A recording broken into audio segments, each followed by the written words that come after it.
buenos días. Les damos la más cordial bienvenida al seminario del día de hoy. En esta ocasión presenta Archives of Medical Research. La editora en jefe es la doctora Marcia López Alarcón, investigador titular B en el IMSS. Estaba en la unidad de investigación médica de nutrición durante 21 años como jefa de unidad.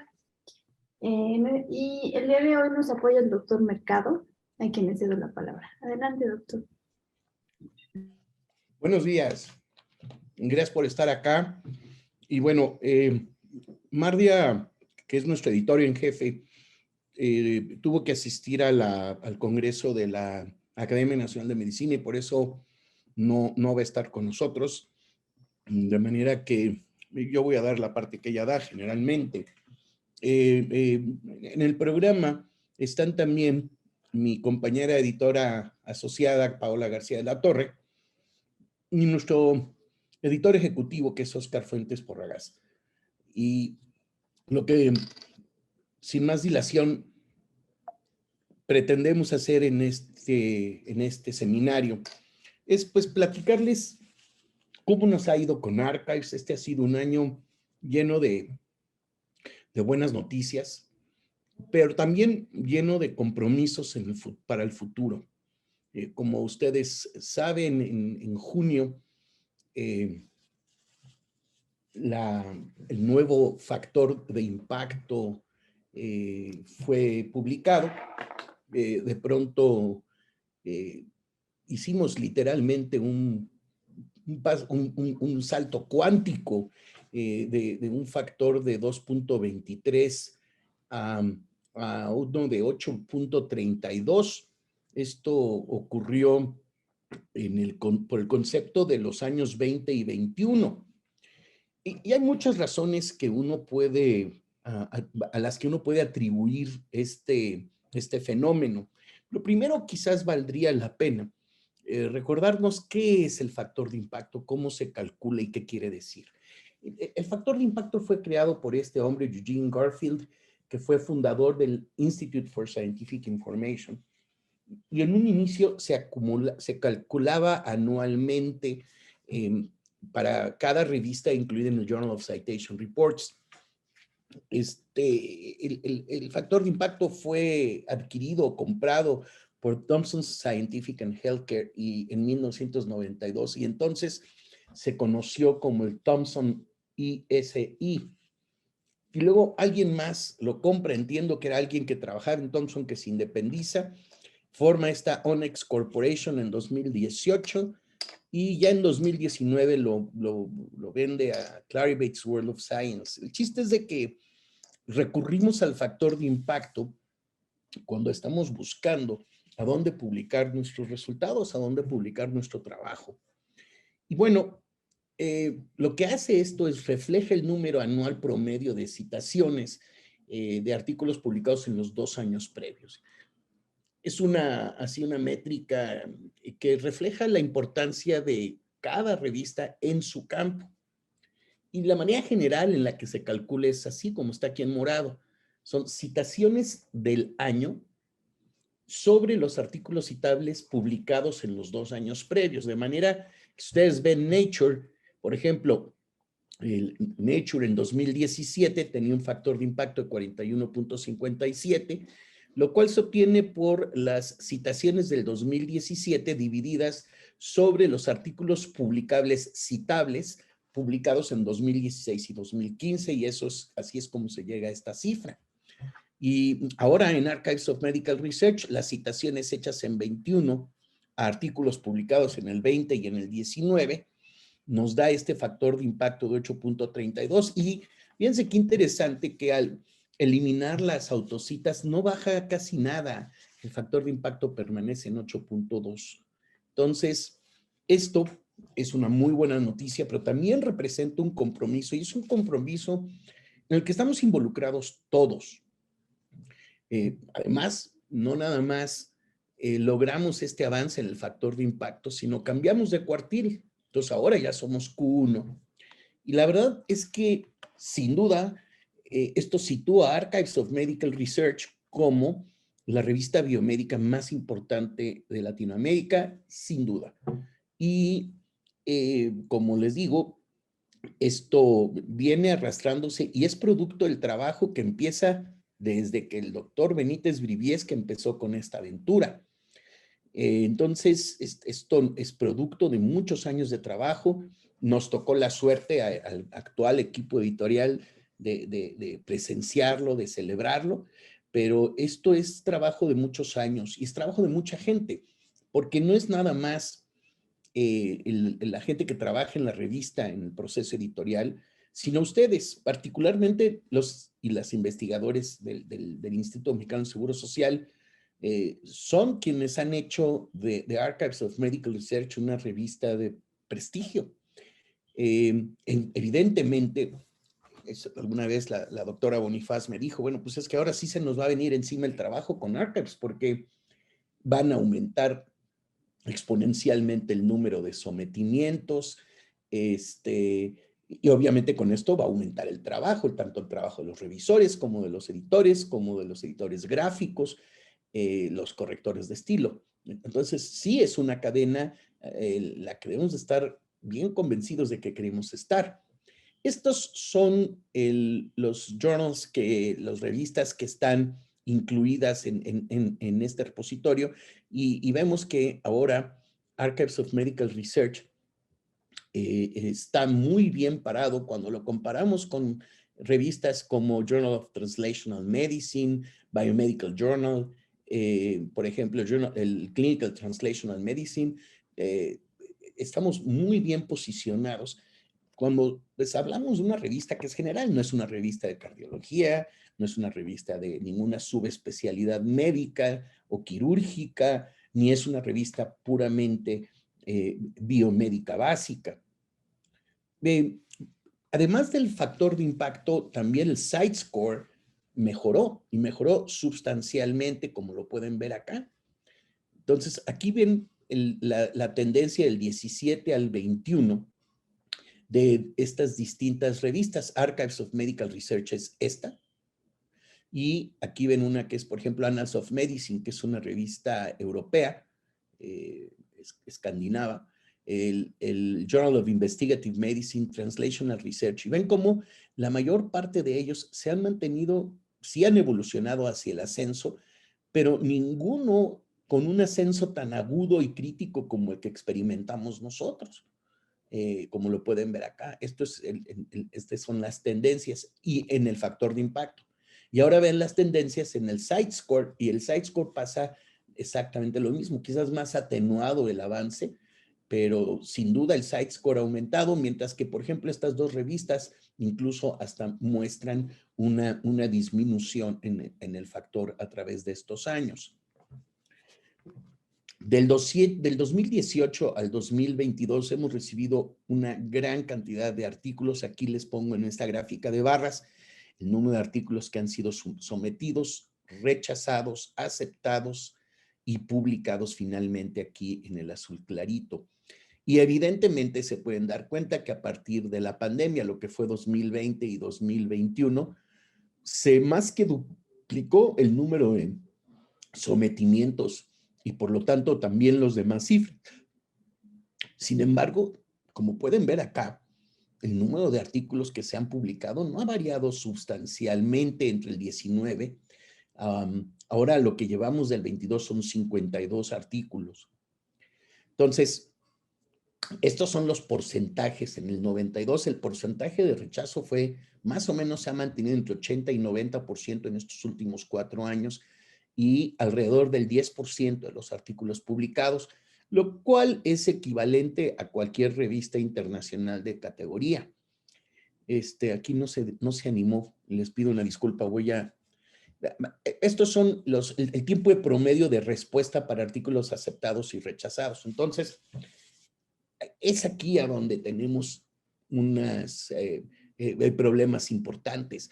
El tiempo promedio del sometimiento a la primera decisión son 16 semanas, son 4 meses. Y el tiempo promedio del sometimiento a la decisión editorial final son casi 19 semanas. Y esto uno lo puede juzgar desde afuera y decir, es que esto es demasiado para una revista de esta categoría. Cuando uno está adentro, recibiendo los sometimientos, tomando las decisiones de qué revista se va a revisión por pares y qué artículo se va a revisión por pares y qué artículo no se va. Uno logra entender esto cuando uno tiene que lidiar con personas que dicen que van a revisar, pero al final no revisan, cuando uno simplemente no encuentra a quién mandar un manuscrito a un revisor o a una revisora adecuado para hacerle justicia, porque uno quiere que, al menos esa es la filosofía que nos une a Mardia, a Paola, a Selene, a Oscar y a mí. A nosotros nos gustaría tratar cada sometimiento que recibimos como si fuera propio. O sea, no buscarle lo malo, buscarle lo bueno. Y a pesar de eso tenemos estas cifras. Entonces, la velocidad de procesamiento editorial también tiene que cambiar. Y sin embargo, hemos mejorado a través del tiempo, a pesar de que todavía las cosas están cocinándose. Entonces, el tiempo promedio del sometimiento a la primera decisión, estos son de los artículos aceptados, son 11 semanas. Y del sometimiento a la aceptación, casi 20 semanas. Y del sometimiento a la publicación en línea, de 24 semanas. Y del promedio del sometimiento a la publicación final, 40 semanas. Entonces dirían, es que debería de ser lo mismo en el momento en que se acepta, se publica en línea. No, todavía transcurre un tiempo perentorio que hace que esto se posponga hasta acá. Entonces, aquí lo que les planteo es que, en mi opinión, y creo que es una opinión que comparten mis compañeros en la revista, porque la vivimos cotidianamente, es que esta crisis de revisores es uno de los principales responsables del aumento en los tiempos de respuesta y procesamiento de estos sometimientos. Y es que, créanme, que este factor de impacto de 8.32 no lo vamos a mantener a menos de que agilicemos nuestros procesos editoriales. Entonces, es indispensable ampliar y consolidar nuestro directorio de revisores. Y Vice, el Sevier, tiene una base de datos donde hay revisores nacionales e internacionales, pero muchas veces nos falta la respuesta expedita de estas personas y no todos hacen el trabajo como lo deben de hacer.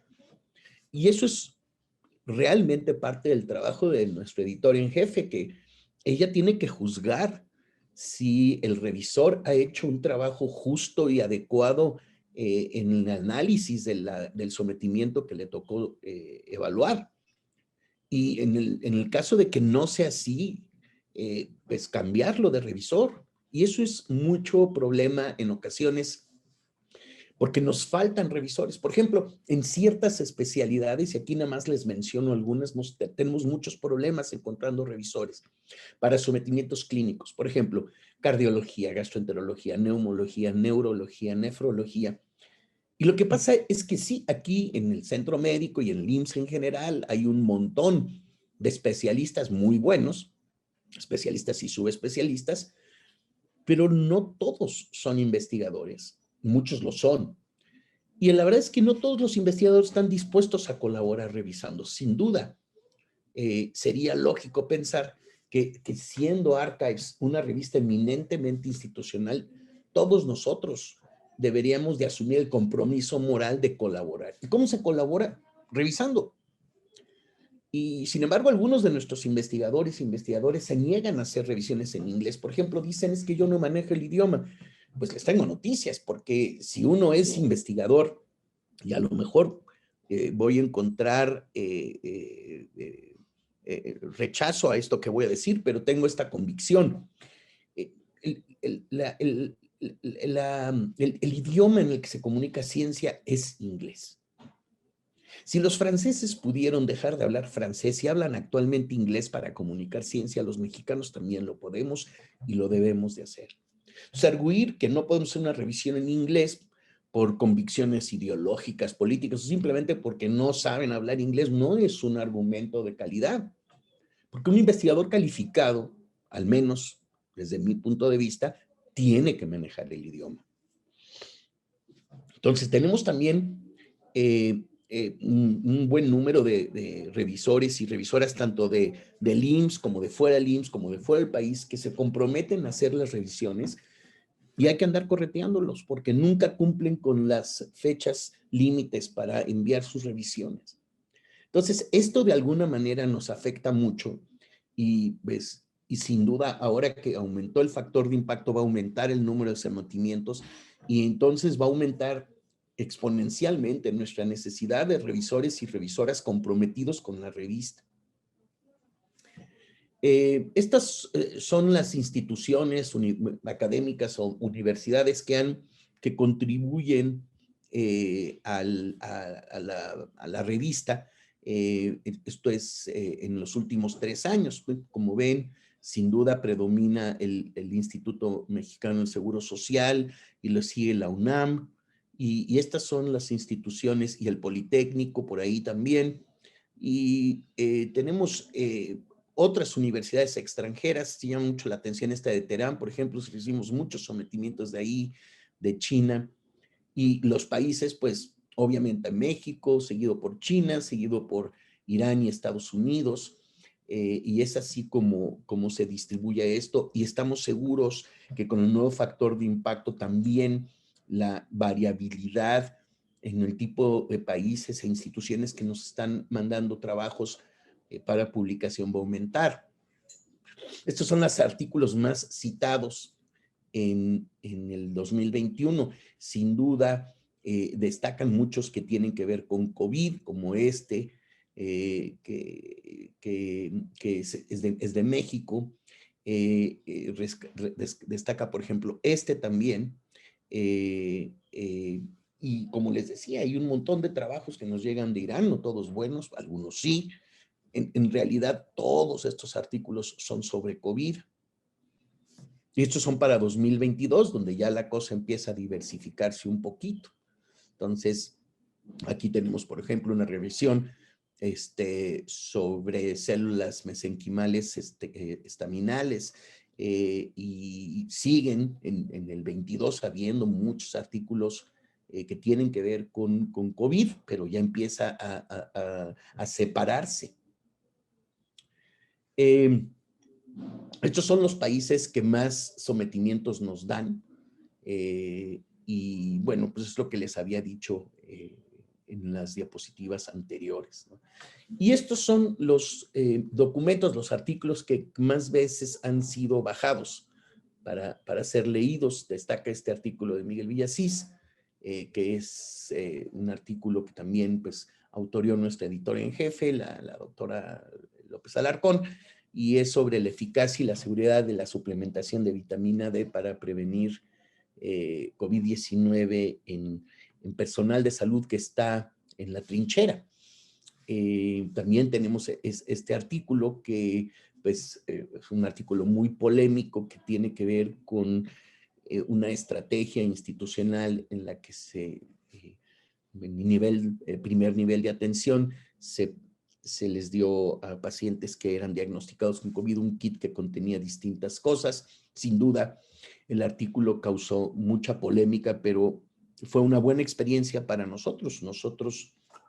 El artículo fue adecuadamente revisado por pares y juzgado y así publicado, ¿no? Por más que haya levantado polémica, en particular por el tema que abordó, que bueno, el uso de la ivermectina famosa, ¿no? Y esto es cómo nos ha ido en medios sociales. La verdad que yo de esto sé bien poquito, no sé cuál es la diferencia entre Twitter y ¿cómo se llama? Pues todas estas cosas que yo no manejo, pero pues también en Twitter y en Facebook y esas cosas, pues parece que tampoco nos ha ido mal. Tenemos una presencia importante en medios sociales. Este año ya estamos casi terminando el 7º número y este es el 8º número, que es un número especial a cargo de Héctor Mayani y su grupo. Es un número especial, este es el índice, es muy interesante. Todo lo que está aquí en anaranjadito, que es el color de Archives, ya está prácticamente terminado su proceso editorial y empieza con un editorial a cargo de Héctor Patti y este colaborador de ellos de España, donde hablan sobre cáncer en el siglo XXI. Y bueno, hay de todo, hay genómica, hay epigenómica, hay biología celular, hay artículos también clínicos, como pueden ver aquí, terapéuticos, hay una colaboración muy interesante de nuestra coordinadora, que es una experta por lo menos en las bases de la inmunoterapia en cáncer, como nos dimos cuenta la semana pasada con el maravilloso seminario que nos dio. Incluso hay artículos sobre servicios de salud y epidemiológicos como este. Entonces, este es un número muy bien equilibrado, pero ¿cuál es la clave para que esto se dé bien? Pues, ven, Héctor es obsesivo, está comprometido. Todavía ayer estaba con nosotros ultimando detalles. Sin duda, es un proyecto ya personal, es un honor tener un número en Archives of Medical Research.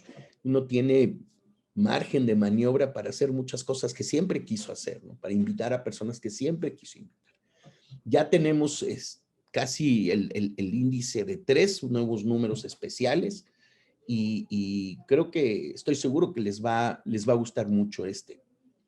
El 80% ya están sometidos en proceso de revisión y editorial y falta el 20% que se va a lograr en tiempo para que cerremos el 2022 con 8 números. Entonces, antes de dejar la palabra a Paola, nada más quiero enfatizar que el haber aumentado nuestro factor de impacto aumenta nuestro compromiso. Se espera que el número de sometimientos se duplique y se triplique. Esto va a implicar que vamos a necesitar dinero para contratar gente porque Oscar ya no se va a dar abasto. Pero todo lo que es el trabajo voluntario, que es el trabajo de revisión, es algo que uno hace porque es parte de nuestro quehacer como científicos. Entonces, muchos de ustedes revisan para revistas internacionales y no se les ocurriría ni por un segundo no cumplir con los deadlines que la revista les ha impuesto. Pues aquí es lo mismo. Archives of Medical Research es una revista internacional, es una revista de prestigio, es nuestra revista. Yo los invito a cada uno de ustedes que se acerquen a nosotros para compartir ideas, proyectos, pero sobre todo ayúdenos revisando porque y sugiriéndonos revisores, porque eso es nuestro talón de Aquiles y eso es una de las razones principales por las que el proceso editorial se dilata. Nuestra meta es reducir a menos de la mitad los tiempos de procesamiento de los sometimientos. Yo les agradezco que me hayan escuchado. Le dejo la palabra a Paola García de la Torre y posteriormente Oscar también nos hablará. Muchas gracias.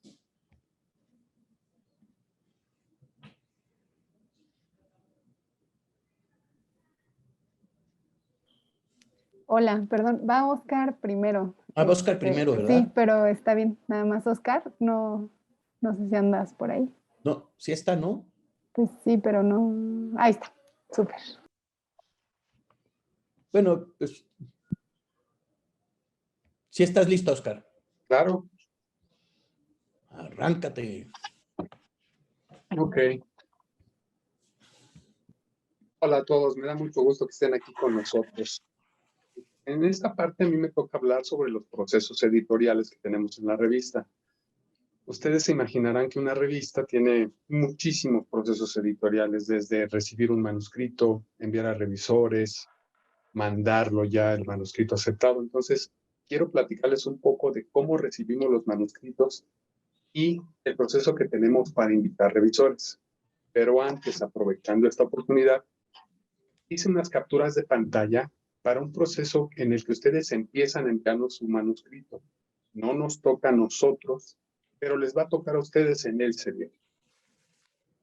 Les pongo esta primer pantalla que es la primera página donde ustedes van a empezar el proceso de enviarnos un manuscrito. esta hoja le pertenece a Elsevier y es la plataforma donde nosotros recibimos los manuscritos. Se las pongo para que ustedes más o menos tengan una idea de cómo enviarnos un manuscrito. En esta primera hoja, ustedes pueden ver que con un username y un password pueden accesar como autor o como revisor y iniciar el proceso de envío de manuscritos.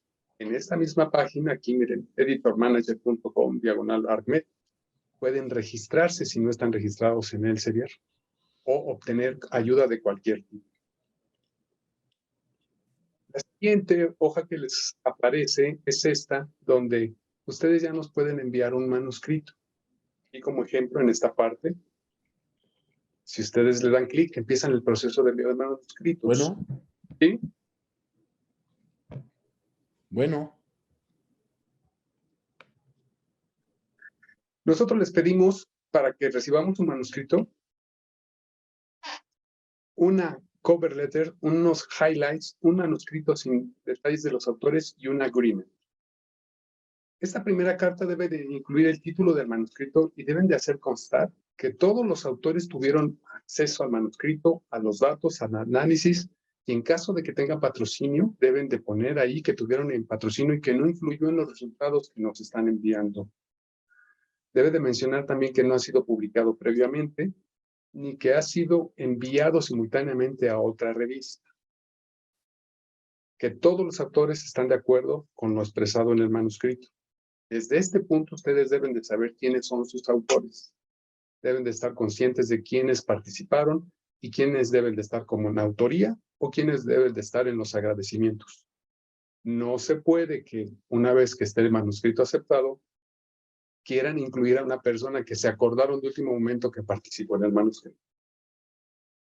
También les pedimos esto que les ponen aquí como highlights, que son unos 3 a 5 renglones de lo más importante de su manuscrito. Esto le va a dar visibilidad. Los motores de búsqueda van a encontrar rápidamente algunos otros su manuscrito. También les pedimos el manuscrito sin los detalles de los autores y una carta de agreement. Esta carta debe de estar firmada por todos los autores y debe de expresar claramente en qué contribuyeron, describiendo esas contribuciones. Si hay conflicto de interés, también nos deben de poner si hay conflicto de interés. Y bueno, la segunda cosa es que tenemos unas instrucciones a los autores que tratamos de cambiarlos cada que se puede. La comunicación con el Elsevier es un poco difícil porque ellos también tienen muchos procesos y muchos departamentos. Y entonces tienen un departamento que se encarga de instrucciones, otro de recibir manuscritos, otro del proceso. Y nosotros, al estar en contacto con ellos, les pedimos que agreguen algo, quiten algo, y es un poco tardado. En esta parte donde dice agreement, queremos poner un link para que ustedes puedan entrar, ver esta carta que tenemos aquí, completarla y enviarnos todo para que no se detenga el envío de su manuscrito. Si alguno de ustedes que quiere mandarnos algún artículo necesita esta carta, al final les pongo el correo electrónico y con todo gusto se las hacemos llegar. Las siguientes pantallas que se van a encontrar cuando suban su manuscrito es esta. Y ustedes seleccionarán el tipo de manuscrito que nos van a enviar. Después, les va a pedir el sistema que envíen su manuscrito completo.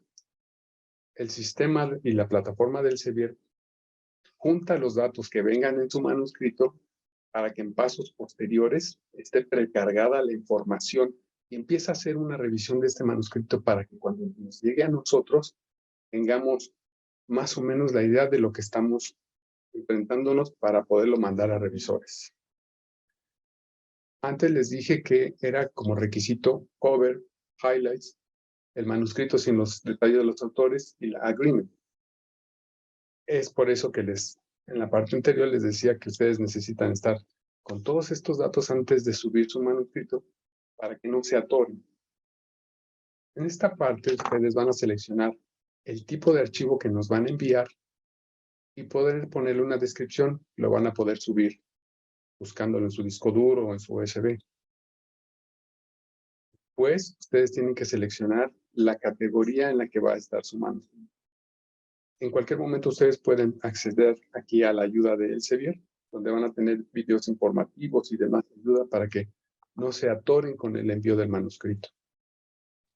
También, que esto es importante, deben de estar ciertos de todos los fondos que recibieron. Deben de cliquear en este cuadrito, si no, no van a poder pasar de esta parte, donde ustedes están conscientes de que agradecieron a todas las instituciones que les dieron fondos. Esta parte, aquí en esta información general, es importante porque aquí ustedes pueden enviarnos enviarnos información directamente a la oficina editorial, desde que si ustedes quieren que los revise en específico alguien o no quieren que los revise X persona, o si el número es una invitación, un artículo, de un número especial. Entonces, en esta parte ustedes pueden enviarnos cualquier cosa que ustedes quieran que nosotros nos enteremos en la oficina editorial.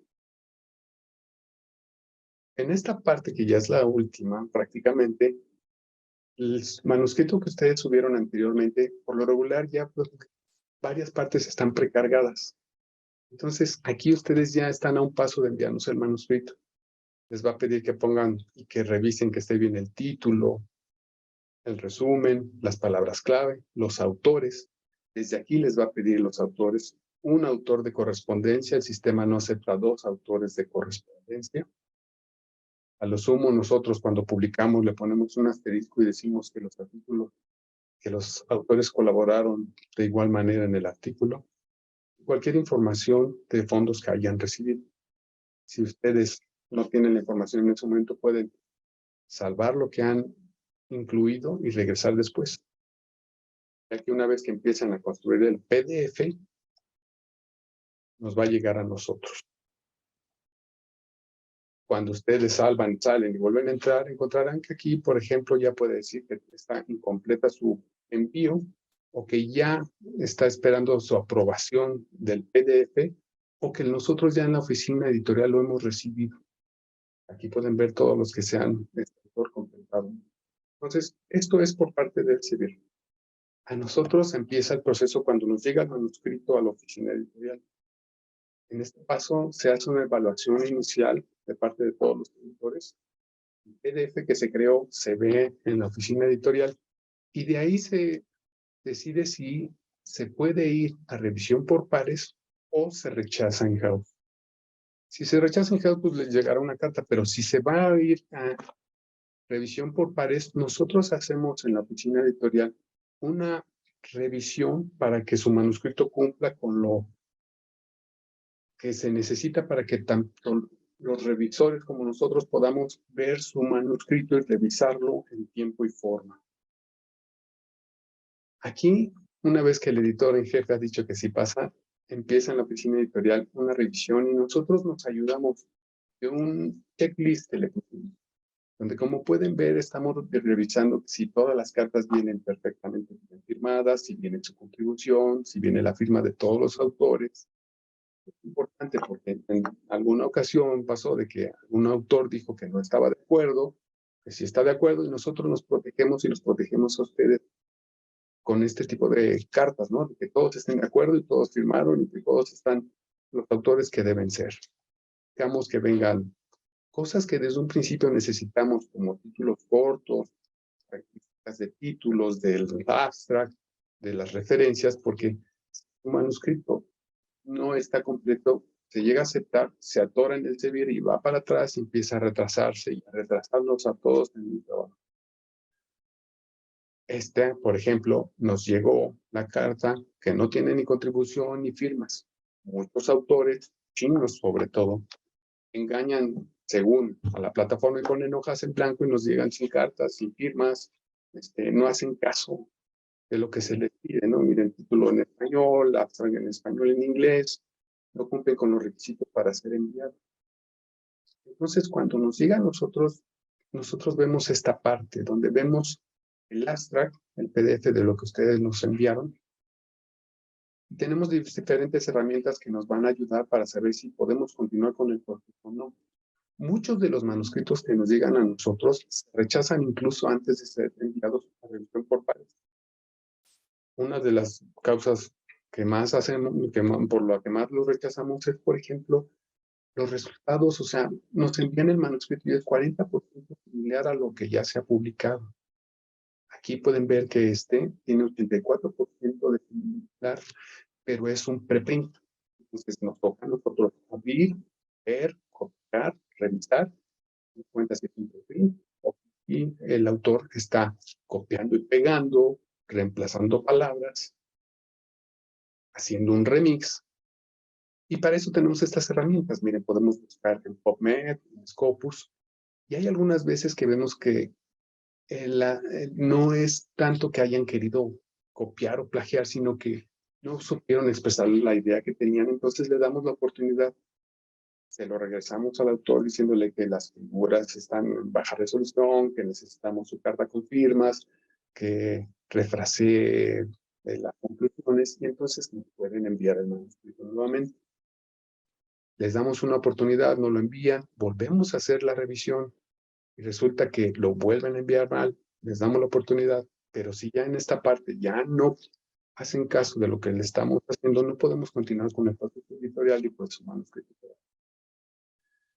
Si ustedes cumplen con todo lo que tenemos, entonces ya podemos nosotros empezar el proceso editorial y enviarlo a revisión por pares.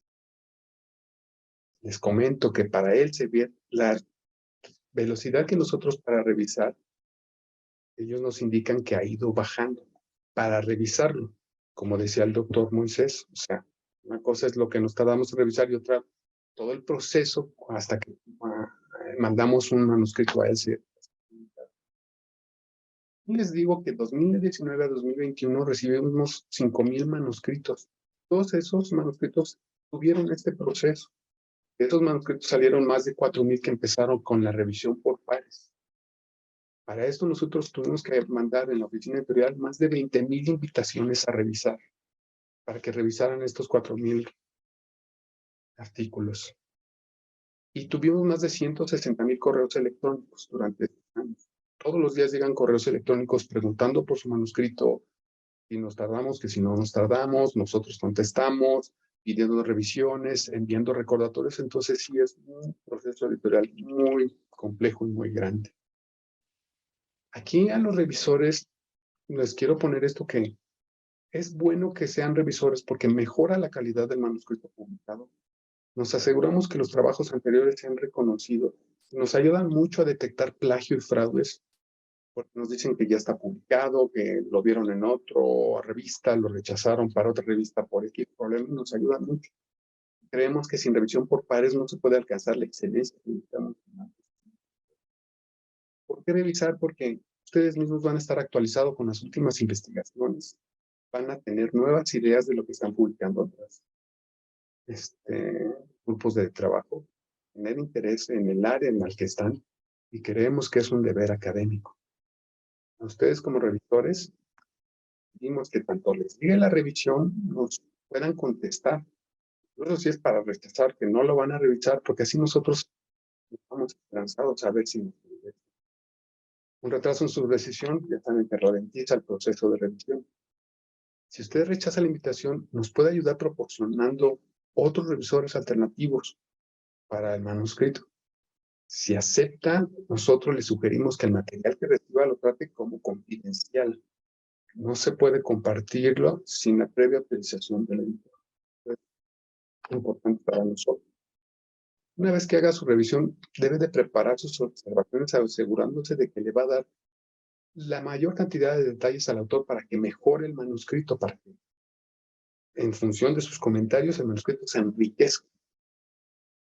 Nosotros estamos creando esta checklist para revisores, la cual tenemos pensado poner las instrucciones a los autores como un link para que les ayude a ustedes, los que nos hacen favor de revisar.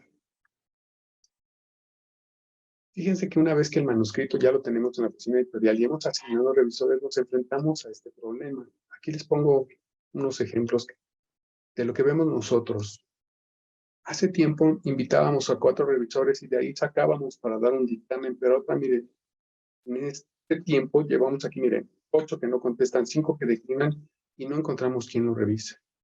Aquí tenemos ya 2 aceptados para revisar, 2 que aceptaron, pero ya se tardaron. 7 declinan, entonces es una lucha constante. Por eso son más de 20,000 correos invitando a revisores. Y aquí quiero mencionarles que si ustedes quieren ser revisores, nos mandan un correo con su nombre, su email, su adscripción, su área de interés.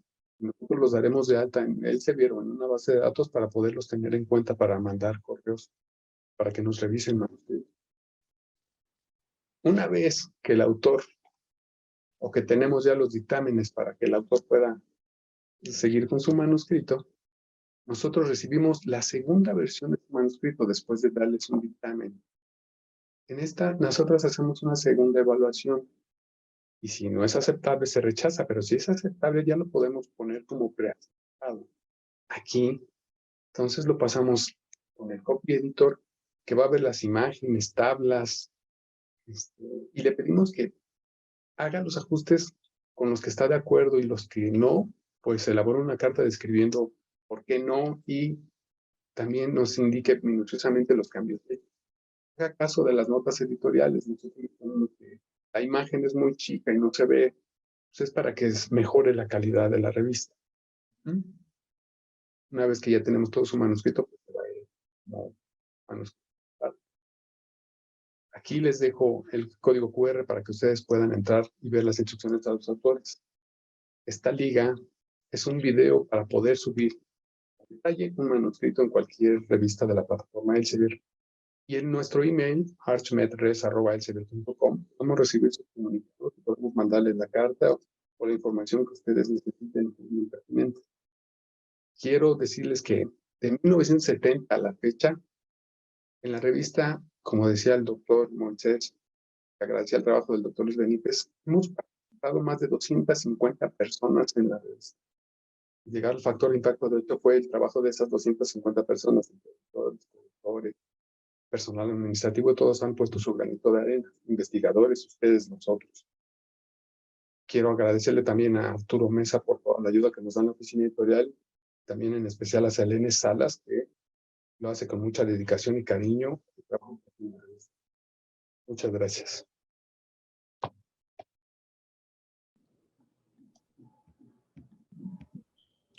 Muchas gracias, Oscar. Muchas gracias, Oscar. Pues creo que están viendo.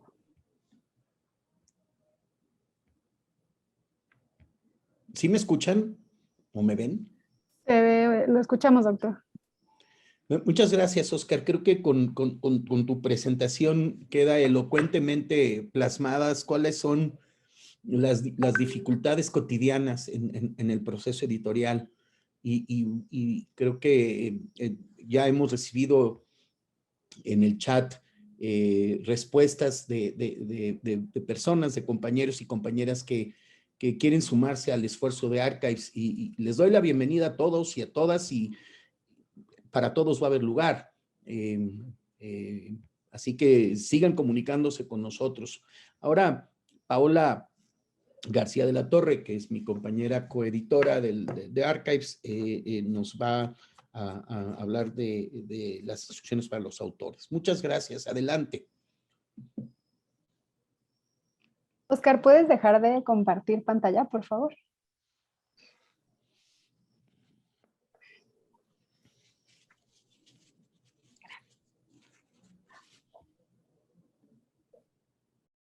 Bueno, pues yo nada más voy a llevarlos un poquito a través de lo que son las instrucciones para los autores. Son muy parecidas a las de otras revistas, pero para que tengan una visión como general de Archives of Medical Research. Entonces, en general, ¿no? Tenemos 8 números al año. Es una revista híbrida. ¿Qué quiere decir eso? Que puede aparecer su trabajo open access o puede estar a disposición de los contratos que tenga Elsevier con sus revistas. Entonces pueden o no pagar por el open access, que eso pues nos da oportunidad a que pues gente que no puede pagar el open access aún así pueda publicar en la revista. Esta es la página, como ya les mostró Oscar, en la que pueden entrar a Archives para subir sus artículos. También para cuando se les pide ser revisores también es aquí. El manuscrito pasa por un escaneo de plagio, como también ya les comentó Oscar. Es en automático, eso lo hace Elsevier, y muchas veces nada más para que lo tomen en cuenta, porque no es nada más en esta revista, es en casi todas las revistas, por lo menos de Elsevier, pasan por este escaneo. Si escriben la metodología tal cual y tiene mucha metodología su artículo, se va a pasar del porcentaje permitido de plagio, digamos, o de duplicidad, y se los van a rebotar.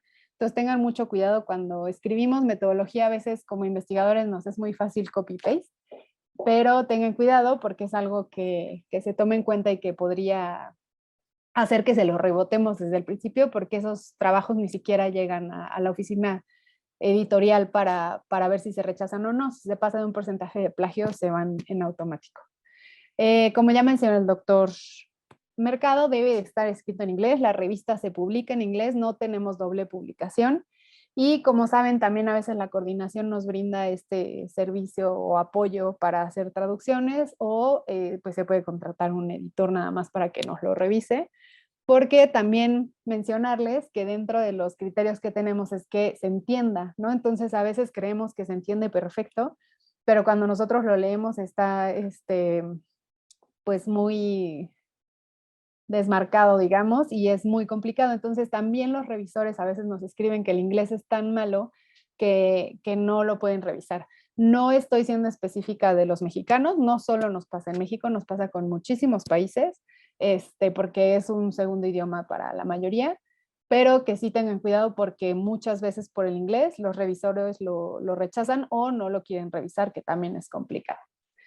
Elsevier y por ende, perdón, y por ende Archives acepta artículos que estén como preprint, que saben es un método moderno para tener el trabajo Open Access. Nada más recuerden que como esté el preprint en su última versión, antes de mandarlo a la revista es como se debe de quedar. Ya con las correcciones de los revisores, no se puede actualizar el preprint porque ya sería nuevamente plagio, ¿no? Entonces nada más tengan cuidado con eso. Todos los artículos pasan por este filtro editorial siempre y cuando pasen por todo esto antes, ¿no? Que no que no haya plagio, que estén todos los documentos en orden y que esté en inglés.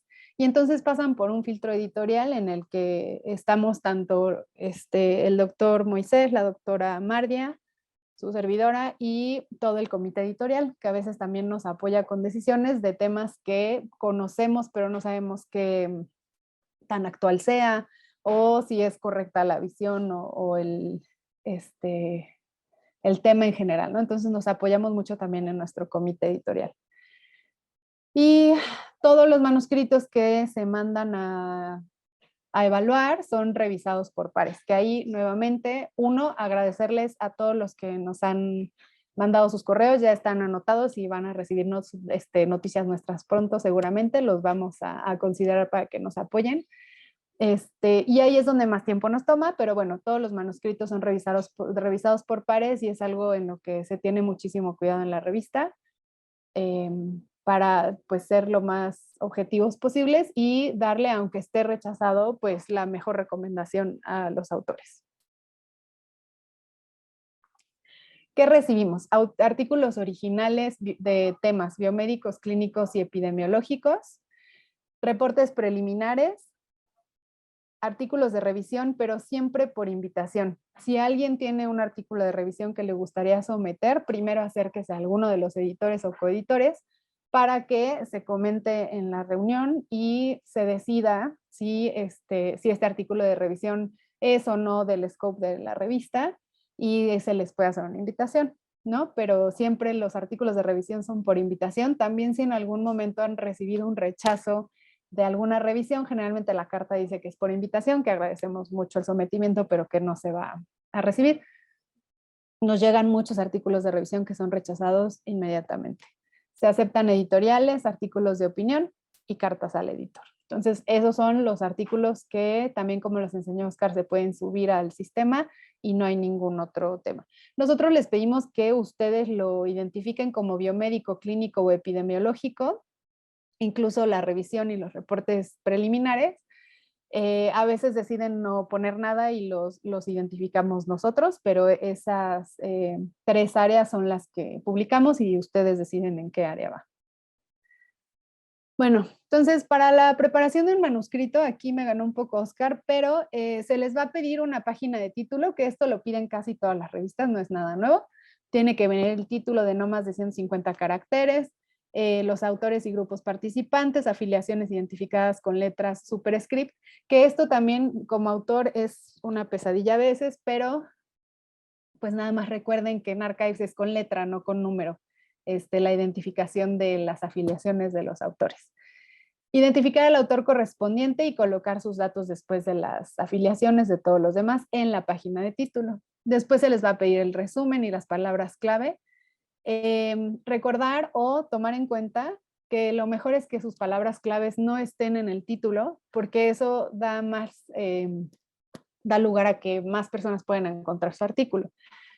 Las palabras que están en el título ya son parte del buscador. O sea, si las pone alguien para buscar su artículo, va a aparecer porque está en el título. Entonces usen palabras clave que no estén en el título, pero que puedan identificar algo de su artículo, y así va a ser más fácil que cuando busquemos en PubMed los encuentren y los citen. En el texto, solo rapidísimo, para artículos originales se pide que tengan las partes de introducción, materiales y métodos, resultados, discusión y conclusiones. Para la revisión se pide introducción, texto principal con subtítulos, discusión y conclusiones. En la opinión, la restricción es que no tenga más de 850 palabras, y la editorial, siempre que sea en referencia a un artículo de Archives of Medical Research. En los agradecimientos, se puede mencionar a los autores incluidos en grupos de investigación, así como a todas las fuentes de financiamiento, es aquí en agradecimientos. Las referencias en nuestra revista van en el formato Vancouver, y en la mayoría de las aplicaciones para poner referencias ya aparece Archives of Medical Research, tales como PaperPile o Mendeley. Y para los pies de figura, todos los pies de figura y títulos de tablas deben ir en una página independiente después de las referencias, y no se aceptan en Archives más de 6 tablas o figuras, no y figuras, 6 tablas o figuras. También recuerden que en Archives tenemos material suplementario digital, entonces todas estas tablas gigantes a veces de los metaanálisis o así, pues se pueden poner como suplementarias. Y para todo esto y todos los formatos adecuados, la persona encargada de revisar todo esto es la licenciada Selene Salas, y Arturo, que también nos hace el checklist inicial, y de ahí también se les pueden regresar, ¿no? Entonces, si algo de esto no está en el primer sometimiento, se les va a regresar, y hasta que no lo suban otra vez, entonces no podemos pasar al comité editorial. Entonces, a veces esos tiempos de espera son porque los tienen ustedes y no contestan, ¿no? Entonces, son cositas chiquitas, pero que se revisan desde el principio para que si se aprueban, no los hagamos de esperar después. Bueno. En Archives tenemos como, no, o sea, parte de las guías para el autor es que necesitan usar estas guías dependiendo del tipo de estudio. ¿Qué son? ¿No son guías o son checklists que se pueden usar? Archive es cuando el trabajo tiene uso de animales, Consortes para ensayos aleatorizados, Strobe es para estudios clínicos de cortes, casos y controles y transversales, y Prisma para revisiones sistemáticas o metaanálisis. ¿Qué son? Son checklists en los que nos dice qué debería de venir en el artículo y nos pide la página en la que lo estamos poniendo. ¿Por qué hacemos esto? Porque son checklists que definen si está bien escrito el artículo. Entonces, si nosotros les pedimos que hagan estos checklists, entonces nos garantiza que el trabajo va a tener la calidad necesaria dependiendo de cada uno de estos estudios. Y también ayuda al revisor a saber que si tiene Prisma y es un metaanálisis, o si tiene la RAIB y es uso de animales, entonces que todo está ahí. Y si mandan el checklist como anexo, pues sabemos en qué página está descrito, ¿no? Como revisores. Entonces el de Archive se ve así. Esta es la guía. Y estas son las partes que nos piden, ¿no? O sea, es bastante básico, pero con esto no se nos olvida nada, ¿no? Por ejemplo, en animales, cómo se administra una droga, cuándo, en dónde, por qué, ¿no? Detalles de los animales, siempre hay que incluir la especie, el sexo, en dónde se compraron. Entonces, todo esto que se nos podría olvidar cuando estamos ya haciendo el artículo, estas guías nos ayudan, o estos checklists nos ayudan, ¿no? A seguirlo haciendo. Todo esto, el tamaño de la muestra, por ejemplo, que a veces no lo describimos y es algo que se pide en absolutamente todas las guías, en dónde estaban los animales, y ya, pues métodos estadísticos y todo esto que también tienen todos los artículos, pero que es parte del checklist y nos ayuda a saber que está todo, ¿no? Aunque es pesado, también siento que nos ayuda a que el artículo sea de mejor calidad y repito, también ayuda al revisor. Esta es la consort, ensayos aleatorizados, y aquí está lo que les decía, los checklists generalmente dicen en qué página está reportado, ¿no? Entonces, si nosotros sometemos el checklist junto con el artículo, van a facilitarle la vida al revisor y también ustedes, ¿no? Entonces, por ejemplo, cómo se determinó el tamaño de la muestra, cómo se hicieron las secuencias aleatorias, todo, o sea, está todo súper, súper descrito y si lo ven, o sea, el diseño del ensayo, pero súper descrito, ¿no? Entonces todo esto puede estar en la misma página, pero ya sabemos que sí lo tenemos. Esto también es de la Consort. Y este es el Strobe, que también es para estudios clínicos, de si son de cohorte o son de casos sin controles y qué debería de tener cada uno. Y este es el prisma. El prisma es súper, súper, súper importante porque de verdad los revisores, si no trae prisma, nos lo regresan. Otra cosa, a veces nos dicen que trae el prisma, se hizo de acuerdo al checklist de prisma, ¿no? Pero a la hora de que los revisores lo están leyendo, nos pone, pues es que, por ejemplo, el punto 13C de los métodos no se cumple, ¿no? O sea, aunque dicen que hacen prisma, no se cumple. Entonces, sobre todo en revisiones sistemáticas, los revisores son muy específicos y es como yo creo de las revisiones que más vemos que usan el checklist, es en revisiones sistemáticas. Dentro de las instrucciones para los autores ya está todo esto ya está, ya existe. El de Arrive te lleva directamente a la guía, al checklist. Los demás te llevan a una página que de ahí podrías encontrarlo, pero si no en Google se encuentra siempre. Y sí les súper recomendamos que la suban porque es algo que se va a empezar a revisar desde antes de que pase al comité editorial. Entonces sería algo que podría frenarlos nuevamente, ¿no? En cuanto a la autoría, en Archives nos guiamos por estas bases. Únicamente se debería considerar un autor si contribuye intelectualmente al desarrollo del trabajo. El apoyo con recolección de datos o participación en una técnica por sí solo no es un criterio suficiente para que sea un autor. Se puede poner en los agradecimientos y si hay un grupo, hay ahí unas instrucciones súper específicas dentro de las instrucciones para el autor de cómo se debe de poner, ¿no? Se deben de poner todos los autores que contribuyeron intelectualmente and the group, ¿no? Y el grupo tal, con su nombre. Y si no participaron todos, se pone el nombre de los autores que son parte de ese grupo y que participaron en este artículo y después se pone on behalf of the group y el nombre del grupo. ¿Por qué se hace esto? Porque sabemos que es importante que los grupos estén en los autores porque es más fácil encontrar todos los artículos que ha hecho este grupo, ¿no? Sin embargo, no todos los del grupo están participando y no todos los del grupo son autores. Entonces, los nombres e instituciones de los integrantes del grupo se ponen como un anexo en el manuscrito o si no son tantos, se ponen en los agradecimientos. Entonces, a considerar. Dentro de las, me apuro, ya es la última. Dentro de nuestras instrucciones también está que nos guiamos por el International Committee of Medical Journal Editors, en donde se toman en cuenta estos criterios. No es uno de, sino los 4. Contribución sustancial en el diseño del trabajo o en la adquisición, análisis o interpretación de los datos.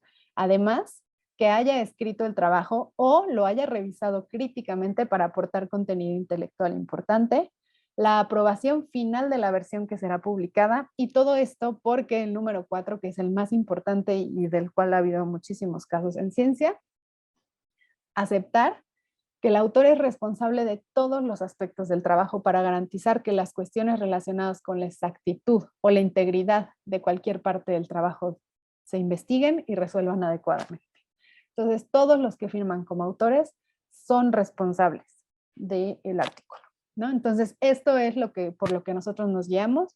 También por eso se pide que nos manden la carta que les comentó Oscar al principio, firmada por absolutamente todos los autores. Si no está firmada por todos los autores, el artículo no se va a publicar. Entonces, hasta ahí la parte de nuestras instrucciones al autor y quedamos pendientes de algunas preguntas que puedan tener.